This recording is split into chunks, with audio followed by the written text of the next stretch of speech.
salam sejahtera bagi kita semua. Di sini saya Angel Sinapela akan menjelaskan perjalanan sejarah arus AC dan DC. Sebelum masuk ke materi utama yaitu rangkaian penyerahan, baiknya kita membahas dulu tentang perbedaan antara AC dan arus DC. Lalu kemudian masuk ke materi utama. Karena pada pembahasan rangkaian penyiaran tidak lepas dari arus listrik yaitu arus AC dan DC. Dan juga karena fungsi utama rangkaian penyiaran adalah pengarah arus yang terjadinya arus AC kemudian diserahkan ke arus DC. Banyak orang awam memilih atau beranggapan bahwasannya arus listrik AC maupun DC itu sama-sama memiliki kutub negatif dan positif.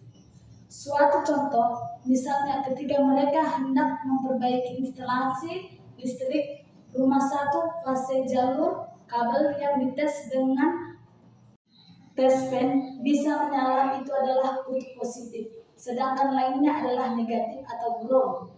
Padahal arus listrik rumahan yang biasa kita gunakan adalah jenis arus bolak-balik AC. Jadi, yang ada adalah jalur fast phase, netral atau agregat. Kemudian ada juga yang pernah mengatakan kalau arus DC itu yang tidak bisa menyetrum, sedangkan arus AC yang bisa menyetrum. Padahal yang namanya arus listrik kalau dipegang sudah pasti menyetrum meskipun tidak sampai berbahaya. Jadi teman-teman, saya akan menjelaskan sedikit sejarah arus listrik AC dan arus listrik DC. Pada zaman sekarang, penggunaan listrik sangat melekat pada masyarakat. Bahkan, listrik seolah menjadi bagian yang penting untuk kehidupan. Rasanya sangat terganggu bila arus listrik sedang terjadi gangguan. Hampir seluruh kegiatan manusia dibarengin dan dibantu oleh alat elektronik yang menggunakan listrik, dari mulai memasak, penerangan, mencuci, menghangatkan air, dan hampir seluruh alat bantu manusia yang ada di rumah tangga pasti menggunakan listrik. Bila disebut energi listrik adalah energi yang sangat penting bagi manusia, rasanya sangatlah benar, karena memang terbukti dengan kebutuhan listrik pada masyarakat. Sejarah awal yang ditemukannya listrik oleh seorang cendekiawan Yunani yang bernama Thales, yang mengungkapkan fenomena batu amar yang bila digosok-gosokkan akan dapat tarik bulu sebagai fenomena listrik. Kemudian setelah bertahun-tahun semenjak ide Thales dikemukakan, baru kemudian muncul lagi pendapat-pendapat serta teori-teori baru mengenai listrik seperti yang diteliti dan ditemukan oleh William Gilbert dan lain-lain.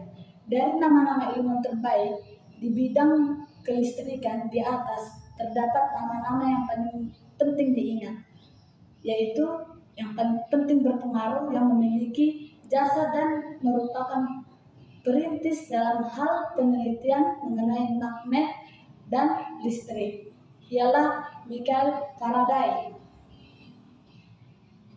yang kemungkinan dijuluki sebagai bapak listrik. Belajar bagaimana memproduksi dan menggunakan listrik tidak mudah pada tahun 1800. Alessandro Volta, seorang ilmuwan Italia, membuat penemuan besar yang dinamakan tumpukan Volta. Metode praktis pertama untuk memproduksi listrik. Tumpukan Volta dibuat dengan menumpukan piringan tembaga dan cengkram seng secara berselisihan dengan potongan kertas karton yang dicelupkan ke dalam air garam dan ditempatkan di atas kedua piringan tersebut. Tumpukan tersebut mampu menghasilkan arus listrik. Penemuan ini diakui sebagai baterai pertama yang menghasilkan arus listrik. secara konsisten dan dapat diandalkan. Hal ini untuk menghormati volta bawah kita, mengukur tegangan baterai dalam volt. Akhirnya sumber yang aman dan dapat diandalkan listrik tersedia. Secara mudah bagi para ilmuwan untuk mempelajari listrik. Terinspirasi dari Alessandro Volta ketika menemukan baterai pertama. Michael Faraday mengikuti konstruksi tumpukan volta dengan menggunakan 7 uang logam yang kemungkinan ia tumpukan dengan 7 lembar seng serta 6 lembar kertas yang dibasahi garam. Ada pula kekurangan dan kelebihan arus listrik AC dan DC. Baiklah, berikut beberapa kelebihan arus listrik AC dan DC yang perlu kalian ketahui. 1. Arus listrik AC dapat menyalurkan listrik menuju tempat jauh karena arus ini toleran terhadap hambatan dibandingkan arus DC. Listrik disalurkan melalui voltage yang sudah diatur atau di-set up dari trafo sehingga dapat menyalurkan listrik ke tempat jauh. 2. Arus AC merupakan arus listrik yang mudah didapatkan hanya dengan generator. Kekurangan arus AC adalah tidak dapat disimpan dalam waktu yang lama dan tidak dapat dipindahkan untuk keperluan secara mendadak atau tiba-tiba. Hal ini membedakan dengan arus DC yang dapat disimpan dalam bentuk baterai dan aki.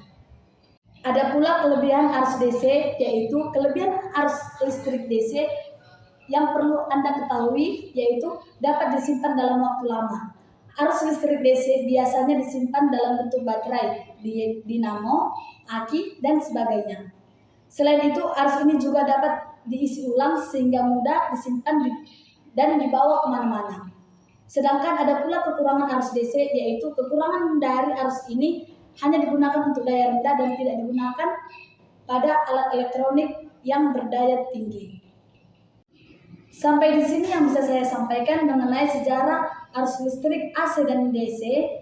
Bila ada yang kurang dalam penyampaian saya, mohon maaf. Dan buat teman-teman jangan lupa buat tonton video saya selanjutnya. Like, comment, share, and subscribe. Bye-bye.